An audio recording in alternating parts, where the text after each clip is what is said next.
काय करणार, पोरगीच पटत नाही म्हणल्यावर काय. एमआयडीसीला आम्ही कोण कामाला एमआयडीसीला असेल, कोण कुठे पण असेल, कळगी लागणार ना. मग पोरं आता 35 वय चालल्यात पुढं. स्टॉक कुठं चालाय मग? मी सिंगल, तुम्ही सिंगल, स्टॉक कुठं चालाय हो? आम्ही पण असं केलं असतं, कारण आम्हाला पोरगीच पटत नाही. आम्ही डोक्याला टेन्शन नाही पकडत काय. लगीन एक 35 वयाची पोरं राहिल्यात अजून लगीन करायची. काय सांगालोय, एमआयडीसीला जात्यात सकाळी नाईट शिफ्ट, संध्याकाळी नाईट शिफ्ट करत असतील.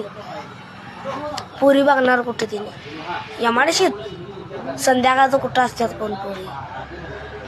सोमवारी सुट्टी म्हटलं की घरातली कामं, सुट्टी बिट्टी असतात. पुरी बघत फिरण्यापेक्षा घरातली कामं करा म्हणतात. लगीन करू काय घरातली कामं करू काय? हे आम्ही पण केलं असतो, कारण आम्हाला पोरीच पटत नाही. आमुषा पौर्णिमा झाल्या पाक